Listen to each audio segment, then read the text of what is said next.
Thank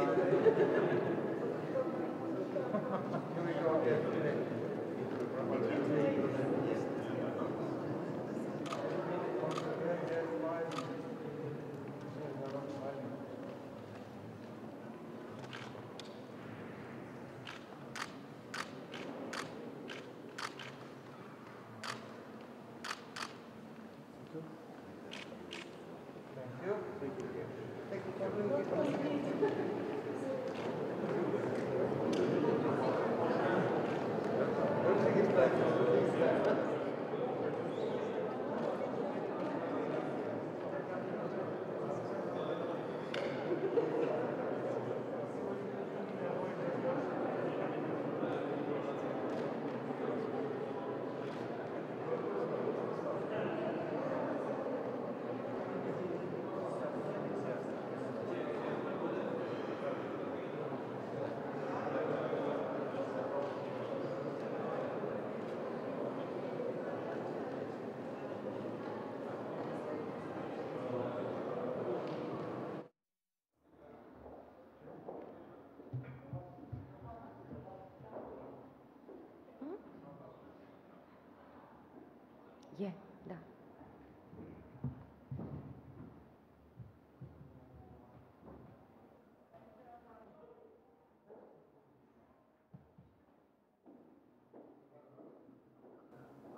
Ladies and gentlemen, hello ladies and gentlemen, the common press statement of His Excellency the Minister of Foreign Affairs Teodor Meleșcanu and His Excellency the Special Representative of the EU for Central Asia, Peter Burian. You have the floor, Minister. Hello everybody, thank you for being here today. Ladies and gentlemen, the high-level conference marking the fact that the EU has adopted its new strategy for Central Asia, namely connectivity for sustainable development, is organized by Romania as a state providing the presidency of the Council of the EU alongside the European External Action Service. We are hosting this event with a view to providing a platform for in-depth debates at a time which is very important for the whole region of Central Asia, given the perspective of adopting a new EU strategy for Central Asia, and in order to better highlight the role this region has after the EU strategy on Europe-Asia connectivity has been adopted in October 2018. This is an important step to help develop relations between the EU and Central Asian countries. I would also like to emphasize that we have sent this invitation to our regional partners, and that is why high-level officials and officials from ministries of the 5 Asian states have attended, as well as heads of UN institutions. On behalf of the Executive Secretary of the UN Economic Commission for Europe, on behalf of the United Nations Regional Center for Preventive Diplomacy for Central Asia, also representatives of the OSCE, member states of the European Union and partner states, including Afghanistan, US, Georgia and Azerbaijan. We would also like to note the fact that the High Representative of the EU for Central Asia has attended, and he would come up with some conclusions right away. Besides the names I have already mentioned, please keep in mind that international important financial organizations have been represented, such as the European Bank for Reconstruction and Development, the European Investment Bank and the World Bank. Romania has traditionally developed partnership relations with the Central Asian states. Our country has been perceived as a bridge to Europe and a constant promoter of developing and consolidating relations between the European Union and Central Asia, based on the principle neighbors' neighbors.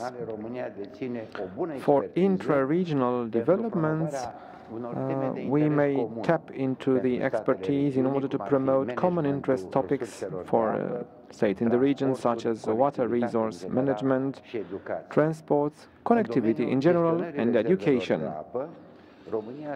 Romania has come to have an active contribution as the president of the EU, Eastern Europe, Caucasus and Central Asia Work Group for Water Issues, which it chaired, and more recently by cooperation with the Regional Center of the United Nations for Preventive Diplomacy for Central Asia, based in Nur Sultan. We have also focused on high-level participation to important events, such as the one based in Tajikistan, namely the International Conference on Water, the meeting at Astana of the state parties to the UN Water Convention, and the high-level EU Central Asia Conference on Environment and Water Cooperation, organized in Uzbekistan at Tashkent. With a view for connectivity in transport, we foster a very good cooperation with both Turkmenistan and Kazakhstan and are interested in enlarging contacts and concrete projects in the relationship with Uzbekistan, but also Kyrgyzstan and Tajikistan. Let me also remind the common Romanian-Turkmen initiative on building a transport corridor between the Caspian and the Black Sea, which has been joined by Azerbaijan and Georgia. Ministers of Foreign Affairs have signed on the 4th of March 2019 the political declaration to this end and decided on the first measures for the work groups to be sure that hopefully we would include a pilot project on the operation of this system. Last but not least, let me emphasize that Romania has consolidated its educational profile and educational policies in Central Asia by providing scholarship and diversifying partnerships between higher education institutions in Central Asia on the one hand and the one based in Bucharest, Cluj and Iași on the other. As far as the conference is concerned, we have concluded the plenary session and the speeches and are going now to foster themed debates on such issues as lessons learned, opportunities and challenges in Central Asia with the views of the regional states and the EU, and of course the consolidation of cooperation between partners, which is the main thing we're interested in, with a view to achieving sustainable development in Central Asia and tap into the transport corridors in order to improve connectivity at large. May I now invite Peter Burian, EU Special Representative for Central Asia, who would have the floor. Your Excellency. Thank you, Mr. Minister. Mr. Minister, I remember our conversation in July when I was visiting Bucharest, and we discussed the priorities of your upcoming presidency, and you mentioned that one of the priorities will be also focus on Central Asia, which I very much welcomed and highly appreciated, being the EU Special Representative for Central Asia. But of course, I took your words with certain reserve, with certain kind of appreciation of many important priorities and tasks which the EU presidency has to follow. But I am pleased to know that really Central Asia stayed among the priorities, and the reflection of these commitments is your engagement in the region, but also is the conference which we are all attending today. And I wanted to use this opportunity and congratulate you on a very successful organization of these events, which is focused on Central Asia. And as I have mentioned earlier, this is a very timely event, since the EU is finalizing the new EU Central Asia strategy, and ideas and suggestions generated during the discussion today will represent a valuable contribution to this work.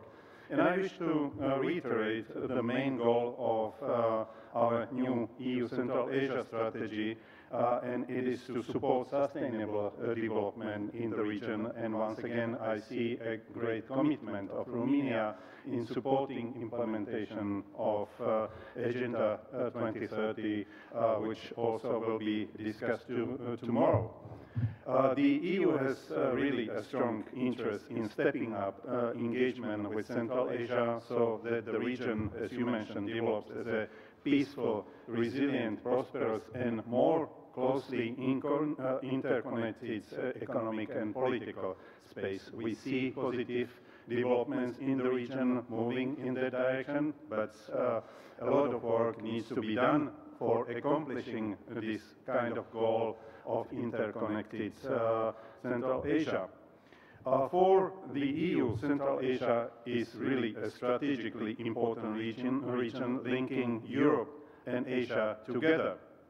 It represents also a young and growing market with untapped potential for trade and transport. And last but not least, Central Asia is an important contributor to our energy security.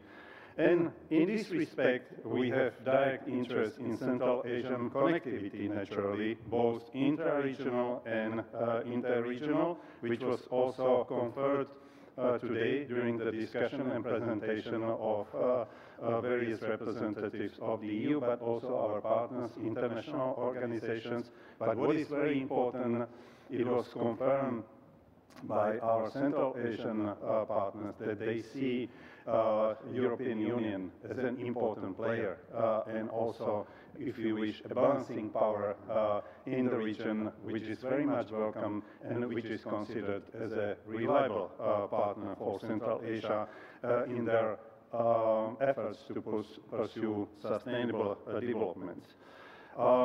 So we hope that this exercise in building stronger connectivity, if managed well, can bring benefits for everybody.